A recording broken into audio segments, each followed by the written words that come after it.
और दोस्तों, career with Ashutosh channel में आपका स्वागत करता हूं। मैं आशुतोष श्रीवास्तव आपके समक्ष एक नया वीडियो लेकर उपस्थित हुआ हूं, जो कि आरक्षण से संबंधित है। दोस्तों, आज के वीडियो में हम लोग चर्चा करेंगे भारत में आरक्षण व्यवस्था क्या है, या भारत में आरक्षण की शुरुआत कब हुई और आरक्षण आज भी ज्वलंत क्यों बना हुआ है, या इसके ज्वलंत होने के क्या कारण हैं, और किस प्रकार भारत में आरक्षण प्रदान किया गया अनुसूचित जाति, अनुसूचित जनजाति और अन्य पिछड़े वर्ग को। ठीक है दोस्तों, तो आरक्षण के बारे में संपूर्ण जानकारी हम लोग इस वीडियो में देखेंगे। दोस्तों, आगे बढ़ने से पहले आप सभी से गुजारिश है, जो लोग चैनल पे नए हैं कृपया इसे लाइक कीजिए, शेयर कीजिए और सब्सक्राइब कीजिए, ताकि और भी इन्फॉर्मेटिव और मोटिवेशनल वीडियोस बनाने का मौका मेरे को प्राप्त हो सके। ठीक है दोस्तों, तो चलिए आगे बढ़ते हैं। हम लोग आज डिस्कस करेंगे रिजर्वेशन इन इंडिया, भारत में आरक्षण क्या है और क्यों। दोस्तों देखिए, भारत में आरक्षण जो है वो कब लागू हुआ, इसके लिए हमें थोड़ा सा पीछे जाना पड़ेगा। दोस्तों, स्क्रीन पे देखिए, मैंने आप लोग के लिए प्रस्तुत किया है भारत में आरक्षण की शुरुआत, आपको दिख रहा होगा हेडिंग के रूप में। दोस्तों, भारत में आरक्षण की शुरुआत प्रथम संविधान संशोधन के द्वारा 1951 में की गई। 1951 में की गई, लेकिन उसको संशोधित करने की संविधान को आवश्यकता क्यों महसूस हुई, इसको हम लोगों को समझना बहुत ही अनिवार्य है। तो देखिए, भारतीय संविधान का अनुच्छेद 14 भारत के प्रत्येक नागरिक को समानता का अधिकार प्रदान करता है। ठीक है दोस्तों, और अनुच्छेद 15 जो है वो कुछ आधारों पर भेदभाव का प्रतिषेध करता है, अर्थात भेदभाव की मनाही करता है। तो वो कौन कौन से आधार हैं? धर्म, मूल वंश, जाति, लिंग और जन्म स्थान। ये 5 आधार ऐसे हैं जिनके आधार पर संविधान क्या कहता है कि प्रत्येक नागरिक के साथ समानता होनी चाहिए, किसी भी प्रकार का भेदभाव नहीं होना चाहिए। लेकिन दोस्तों, जरा एक बात ये सोचिए कि अगर भारत में जब भारत देश आज़ाद हुआ और सभी नागरिक, कुछ लोग उत्तर प्रदेश में रहते थे, कुछ बिहार में रहते थे, कुछ बंगाल में थे, कुछ महाराष्ट्र में थे, कुछ तमिलनाडु में थे, कुछ केरल में थे, क्या सभी क्षेत्र में, सभी भौगोलिक क्षेत्रों में एक समान विकास हुआ था क्या? बिल्कुल नहीं। अगर एक समान विकास हुआ होता तो ये बताइए, कुछ राज्य पिछड़े क्यों रह गए और कुछ राज्य अग्रणी क्यों हो गए? ऐसा इसलिए हुआ क्योंकि भौगोलिक दशाओं के साथ साथ जो विकास हुआ, कुछ क्षेत्रों में ज़्यादा हुआ और कुछ क्षेत्रों में कम हुआ, ब्रिटिश इंडिया के टाइम में और उससे पहले भी। तो आज की परिस्थिति में अगर हम लोग देखें तो उत्तर प्रदेश और बिहार जैसे राज्य जो हैं वो पिछड़े राज्यों की श्रेणी में आते हैं, और महाराष्ट्र, गुजरात और कर्नाटक जैसे राज्य जो हैं वो अग्रणी राज्यों की श्रेणी में आते हैं। तो ये बताइए, जो यूपी और बिहार का नागरिक है, अगर उसको विकास का उतना अवसर नहीं मिला, उसको संभावनाएं उतनी नहीं मिली, तो क्या वो मानसिक और बौद्धिक रूप से उतना सक्षम हो पाया होगा? ये सोचने वाली बात है दोस्तों। तो इसी वजह से जो जातियां समाज में पिछड़ी हुई थीं, उनको क्या किया गया, उनको समानता पे लाने के लिए, अर्थात उनको समाज की मुख्य धारा में लाने के लिए भारत में क्या किया गया, आरक्षण की व्यवस्था को लागू किया गया। देखिए दोस्तों, मैंने लिखा भी है 26 जनवरी 1950 को जब भारत का संविधान लागू हुआ, तब भारत में सभी क्षेत्रों में एक समान विकास नहीं था। इसी कारण देश के कुछ वर्ग बहुत ही पिछड़े हुए और कुछ वर्ग बहुत ही संपन्न थे। नेक्स्ट स्लाइड में देखते हैं, तो पिछड़े वर्गों को मुख्य धारा में लाने के लिए प्रथम संविधान संशोधन अधिनियम 1951 द्वारा क्या किया गया, आरक्षण प्रदान किया गया, संविधान में संशोधन किया गया और आरक्षण प्रदान किया गया। ये बताइए, इस संशोधन का आधार क्या था? इस संशोधन का आधार आप लोग दोस्तों याद रखिएगा, मद्रास राज्य बनाम चंपकम दोराई राजन मामला था, जिसके क्या करने के लिए, जिसको इन्फोर्स करने के लिए, लागू करने के लिए सरकार ने क्या किया, प्रथम संविधान संशोधन 1951 में किया। ठीक है दोस्तों, तो भारत में अगर आपसे पूछा जाए कि आरक्षण की शुरुआत कब हुई, तो आपको बताना है प्रथम संविधान संशोधन अधिनियम 1951 के द्वारा।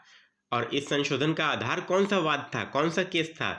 मद्रास राज्य बनाम चंपकम दोराई राजन मामला। ठीक है दोस्तों, तो ये एग्जाम में पूछा जाता है, तो आप लोग देखिए, मैंने बोल्ड करके अंडरलाइन भी किया हुआ है, आप लोग देख सकते हैं स्क्रीन पे।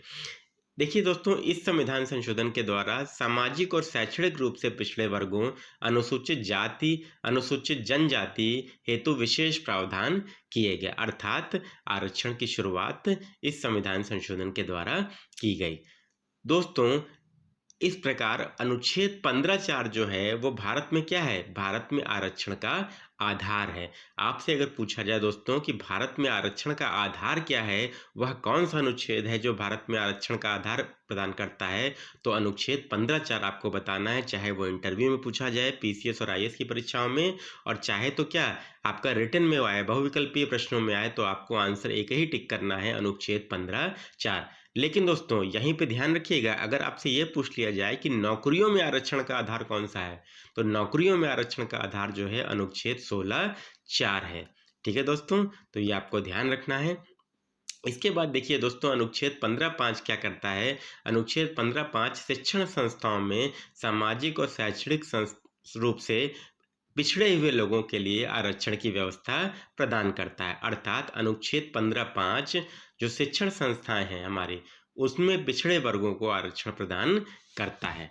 ठीक है दोस्तों, तो अब अगले पेज पे आते हैं। देखिए अगले पेज पे हमने क्या लिखा है, भारतीय संविधान का अनुच्छेद 16 भारत के प्रत्येक नागरिक को लोक नियोजन में अवसर की समानता का अधिकार प्रदान करता है। दोस्तों एक चीज ये बताइए कि समानता शब्द बार बार आ रहा है, तो समानता शब्द ये वही है ना जो समानता हम लोगों ने अनुच्छेद 14 में डिस्कस किया था। अनुच्छेद 14 क्या कहता है कि भारत का प्रत्येक नागरिक कानून के समक्ष समान है, चाहे वो अमीर हो, चाहे गरीब हो, चाहे संपन्न हो, चाहे संपन्नताहीन हो, चाहे वो सशक्त हो, चाहे अशक्त हो। भारत का प्रत्येक नागरिक संविधान के समक्ष, कानून के समक्ष समान है, और उसको बराबर समानता का अवसर भी मिलना चाहिए, चाहे वो लोक नियोजन हो, चाहे सरकारी सेवाओं हो। ठीक है दोस्तों, तो भारत के प्रत्येक क्षेत्र में उसके अवसर की समानता प्राप्त होनी चाहिए। लेकिन दोस्तों मैंने अभी आपको बताया कि भारत के प्रत्येक क्षेत्र एक समान रूप से विकसित नहीं थे जब संविधान लागू हुआ या भारत को आज़ादी मिली, तो कुछ क्षेत्रों में विकास ज़्यादा था, कुछ क्षेत्रों में विकास कम था। तो इस विकास की असमानता को क्या करने के लिए, समाप्त करने के लिए समानता के अधिकार अनुच्छेद 14 में जो क्या किया गया, अपवाद स्वरूप क्या कि अनुच्छेद 15(4) और अनुच्छेद 16(4) को जोड़ा गया। ठीक है दोस्तों, तो 15(4) भारत में आरक्षण का आधार है, और अनुच्छेद 16(4) क्या है? अनुच्छेद 16(4) राज्य के अधीन सेवाओं में नियुक्तियों में आरक्षण का प्रावधान करता है। अर्थात सरकारी नौकरियों में पिछड़े वर्गों को आरक्षण प्रदान करने का आधार कौन सा अनुच्छेद देता है? अनुच्छेद 16(4) प्रदान करता है। ठीक है दोस्तों, तो देखिए लिखा भी हुआ है, आप लोग उसको पढ़िए, अंडरलाइन भी किया हुआ है। लेकिन दोस्तों पिछड़े वर्ग को के आरक्षण प्रदान करने की एक शर्त है इसमें, एक नहीं इवन दो शर्तें हैं। पहला कि वह वर्ग समाज में पिछड़ा हुआ होना चाहिए। ठीक है दोस्तों, कैसा पिछड़ापन होगा? ये सामाजिक और शैक्षणिक रूप से पिछड़ापन होगा, और उस वर्ग को राज्य के अधीन सेवाओं में पर्याप्त प्रतिनिधित्व प्राप्त नहीं होना चाहिए। ये दो कंडीशंस है दोस्तों, ये आपका मुख्य परीक्षा में भी और प्रारंभिक परीक्षा में भी आपसे पूछा जा सकता है, और इंटरव्यू में भी पूछा जा सकता है कि पिछड़े वर्ग को नियुक्तियों में आरक्षण प्रदान करने की कौन सी शर्तें हैं। तो पहली शर्त, समाज में वर्ग पिछड़ा हुआ होना चाहिए, और दूसरी शर्त, राज्य के अधीन सेवाओं में पर्याप्त प्रतिनिधित्व उसको प्राप्त नहीं होना चाहिए, तभी उसको नौकरियों में आरक्षण दिया जा सकता है। ठीक है दोस्तों, तो अगले पेज पे आते हैं।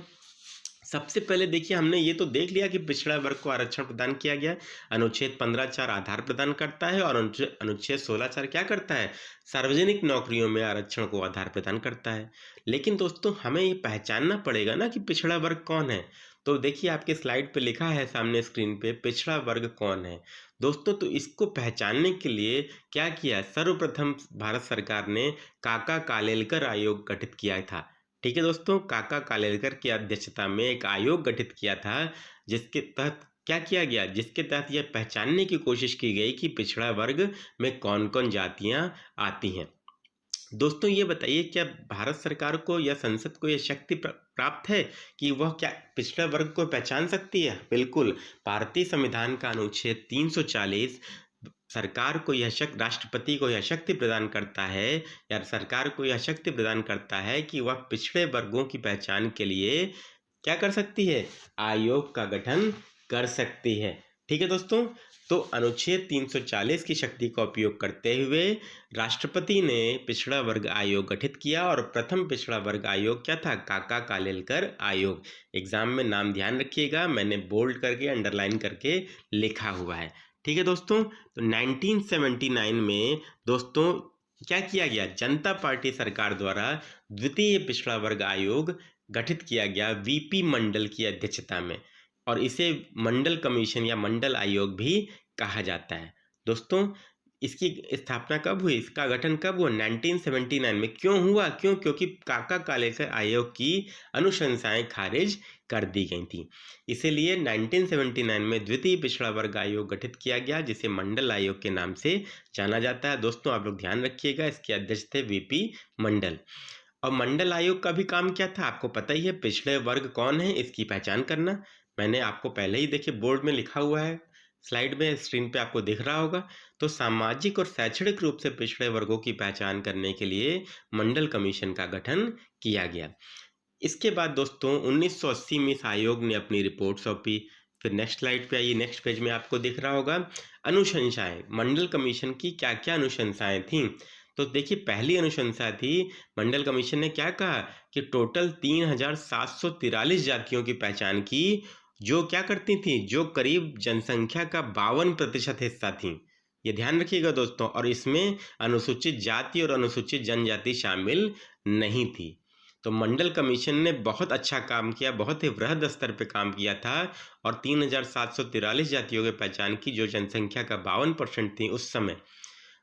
और मंडल कमीशन ने कहा कि जाति को पिछड़ेपन का आधार माना जा सकता है। ठीक है दोस्तों, माना जा सकता है मतलब अनुशंसा है। बाध्यता आयोग कोई भी जो गठित किया जाता है, वो क्या करता है, वह सरकार को अपनी रिपोर्ट सौंपता है। वह सरकार को बाध्य नहीं कर सकता कि उसकी रिपोर्ट को माना जाए, उसकी सिफारिशों को माना जाए। ठीक है दोस्तों, क्योंकि आयोग का काम ही होता है केवल सिफारिश करना।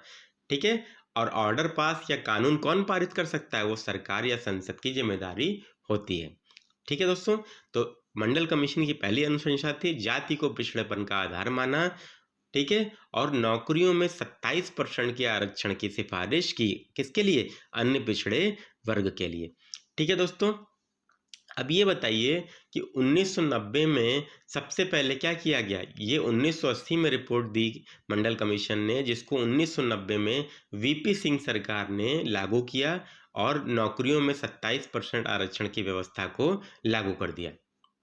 ध्यान रखिएगा, 1990 में वीपी सिंह सरकार ने 27% आरक्षण ओबीसी के लिए लागू कर दिया था। पुनः 1991 में पीवी नरसिंह राव सरकार ने इसमें दो परिवर्तन प्रस्तुत किए। पहला क्या प्रस्तुत किया दोस्तों कि 27% जो आरक्षण पिछड़े वर्ग के गरीबों को दिया गया, उस 27% आरक्षण जो प्रदान किया गया पिछड़े वर्ग को, उसमें गरीब लोगों को प्रमुखता दी जाएगी। अर्थात मतलब जो आर्थिक रूप से गरीब होंगे उनको अन्य पिछड़े वर्गों में आरक्षण जो 27% दिया गया उसमें प्रमुखता दी जाएगी। ठीक है दोस्तों, और दूसरा परिवर्तन जो प्रस्तुत किया, उच्च जातियों में आर्थिक रूप से कमजोरों के लिए 10% का आरक्षण। अर्थात क्या हुआ, जो उच्च सवर्ण जातियां थीं उनमें जो गरीब थे उनको 10% का आरक्षण प्रदान करने का भी प्रावधान किया। लेकिन दोस्तों आपको पता है कि जो जातियां सामाजिक और शैक्षणिक रूप से पिछड़ी हुई थीं उन्हें ही केवल आरक्षण प्रदान किया गया था। आर्थिक रूप से कमजोरों के लिए आरक्षण का प्रावधान संविधान में नहीं था। तो ऑब्वियस सी बात है, इसको चैलेंज किया गया। कहाँ पर? उच्चतम न्यायालय में चैलेंज किया गया। तो उच्चतम न्यायालय ने क्या किया? उच्चतम न्यायालय ने अपना निर्णय सुनाया, और जो चैलेंज किया गया इसको, तो उस केस को कहा जाता है इंदिरा साहनी बनाम भारत संघ केस 1992। दोस्तों ये बहुत ही सुप्रसिद्ध केस है, लैंडमार्क केस है, जिसने क्या कहा, जिसे मंडल केस के नाम से भी जाना जाता है। तो इंदिरा साहनी बनाम भारत केस मंडल केस के नाम से भी जाना जाता है। इसने क्या किया? इसने अनुच्छेद 16(4) के तहत क्या कि जो पिछड़े वर्ग को आरक्षण प्रदान किया गया उसके विस्तार को उच्चतम न्यायालय में चुनौती दी, और उच्चतम न्यायालय ने जो निर्णय सुनाया वो आपके समक्ष मैंने प्रस्तुत किया है। तो आप लोग देखिए दोस्तों, जो उच्चतम न्यायालय ने क्या क्या बातें कही, हम लोग उसको डिस्कस करते हैं। पहला कहा उच्चतम न्यायालय ने कि उच्च जातियों के गरीबों के लिए जो 10% की व्यवस्था है आरक्षण की, उसको समाप्त कर दिया। कहा कि क्यों क्यों समाप्त किया? क्योंकि जो गरीबी के आधार पर आरक्षण प्रदान किया गया था, उच्चतम न्यायालय ने कहा कि आरक्षण का आधार केवल और केवल सामाजिक और शैक्षणिक पिछड़ापन है, आर्थिक आधार पर आरक्षण प्रदान नहीं किया जा सकता, इसलिए इसको अस्वीकार कर दिया। दूसरा, कहा कि कुछ शर्तों के साथ पिछड़े वर्गों के लिए 27% आरक्षण को स्वीकार किया जा सकता है, तो ओबीसी के 27% आरक्षण को स्वीकार किया। उसके बाद उच्चतम न्यायालय ने कहा कि आरक्षण की व्यवस्था समानता विरोधी नहीं है। दोस्तों, मैंने आपको पहले ही समझाया कि आरक्षण दिया क्यों गया, क्योंकि जो क्षेत्र या जो क्षेत्र के नागरिक जो पिछड़े हैं, अगर पिछड़े हैं मतलब विकास का अवसर नहीं मिला, विकास का अवसर नहीं मिला तो ऑब्वियस सी बात है, आपको पता होगा दोस्तों कि मानसिक और बौद्धिक रूप से भी उस क्षेत्र के लोग थोड़ा सा क्या होंगे, कमजोर होंगे। तो उनकी कमजोरी को समान करने के लिए, क्या करने के लिए, उनको भी पर्याप्त विकास के अवसर प्रदान करने के लिए आरक्षण प्रदान किया गया। तो उच्चतम न्यायालय ने भी वही बात को दोहराया कि आरक्षण की व्यवस्था समानता विरोधी नहीं है। नेक्स्ट फिर देखिए दोस्तों, जो मैंने आपके बोर्ड पे लिखा है स्क्रीन पे, उच्चतम न्यायालय ने कहा कि आरक्षण का आधार जाति को बनाया जा सकता है। इस बात को भी उच्चतम न्यायालय ने स्वीकार किया। नेक्स्ट, क्रीमी लेयर को आरक्षण का लाभ नहीं मिलेगा। इसका मतलब क्या? क्रीमी लेयर का मतलब आप क्या समझते हैं दोस्तों? आप लोग दूध के ऊपर जो क्रीम जम जाती है, उसको क्या करते हैं हम लोग? उसको हम लोग क्रीम कहते हैं। मतलब जो दूध की सबसे ऊपरी सतह हुई, वो क्रीम हो गई, और उस क्रीम की लेयर को क्या बोलेंगे? क्रीमी लेयर बोलेंगे। इसी प्रकार अन्य पिछड़े वर्ग में जो लोग क्या हैं, उच्च जातियां, जो आर्थिक रूप से सक्षम लोग हैं, उनको क्रीमी लेयर सुप्रीम कोर्ट ने माना और कहा कि इस क्रीमी लेयर को आरक्षण का लाभ नहीं मिलेगा। ठीक है दोस्तों, तो क्रीमी लेयर आपको क्लियर हो गया होगा कि क्रीमी लेयर को आरक्षण नहीं मिलेगा। क्यों? क्योंकि वो आर्थिक रूप से सक्षम है। सुप्रीम कोर्ट ने पुनः इस बात को आधार बनाया कि आरक्षण केवल सामाजिक और शैक्षणिक रूप से पिछड़े लोगों को मिलेगा, आर्थिक आधार पर आरक्षण नहीं मिलेगा। इसी से क्रीमी लेयर का कंसेप्ट भी निकला, जो मैंने आपको समझाया। नेक्स्ट, सुप्रीम कोर्ट ने कहा कि आरक्षण की अधिकतम सीमा 50% होगी, कुछ विशेष परिस्थितियों को छोड़कर।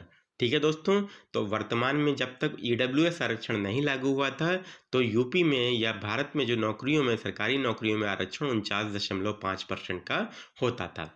अभी 10% आरक्षण और ईडब्ल्यूएस का जोड़ दीजिए तो वो कितना होता है? 59.5%।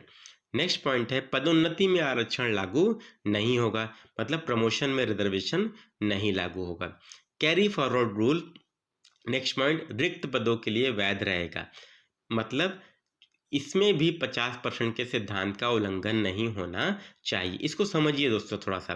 देखिए, मान लीजिए किसी वर्ष 100 सीटें आती हैं, जिसमें से 50 सीटें, अभी मान लीजिए ईडब्ल्यूएस आरक्षण हमारे क्या है, वो 10% है, तो 100 सीटें आई, जिसमें से SC ST OBC के लिए कितने सीटें हैं?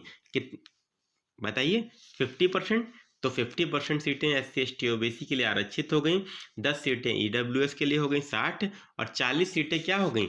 40 सीटें सामान्य की हो गई।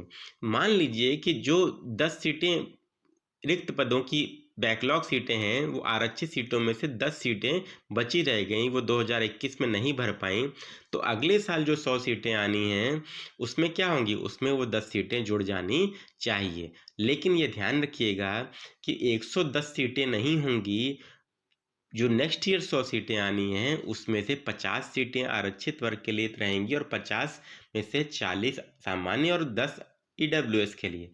और ये जो 10 सीटें बचेंगी, वो सीधे जाके आपकी अगले साल की आरक्षित में जुड़ जाएंगी। तो उसमें क्या कह रहा है? उसमें 50% के सिद्धांत का उल्लंघन होगा। ठीक है दोस्तों, तो 50% के सिद्धांत का उल्लंघन कैसे होगा? क्योंकि अगर आप क्या करेंगे, आप नेक्स्ट ईयर के आरक्षित 50% सीटों से ज़्यादा सीटें अगर उनको दे देंगे, तो उसमें 50% का जो गाइडलाइन सुप्रीम कोर्ट ने पॉइंट नंबर 6 में बोला है, उसका उल्लंघन होगा। तो क्या होगा? कैरी फॉरवर्ड का रूल जो है आपका वैध नहीं रह पाएगा। ठीक है दोस्तों, तो इसको लेकर सरकार ने बाद में संशोधन किया, तो आप लोग आगे देखिएगा, मैंने आपको बताया है। नेक्स्ट पॉइंट देखते हैं, पिछड़े वर्गों की सूची में नाम जोड़ने और घटाने के लिए एक गैर विधायी निकाय होना चाहिए। ठीक है दोस्तों, तो यही गैर विधायी निकाय आगे चल के आपका राष्ट्रीय पिछड़ा वर्ग आयोग के रूप में अस्तित्व में आता है। नेक्स्ट पेज पे आते हैं दोस्तों। देखिए मंडल केस के बाद सरकार ने क्या क्या कदम उठाए। पहला कदम, ओबीसी में क्रीमी लेयर की पहचान के लिए रामनंदन समिति का गठन किया। तो रामनंदन समिति ने क्या किया?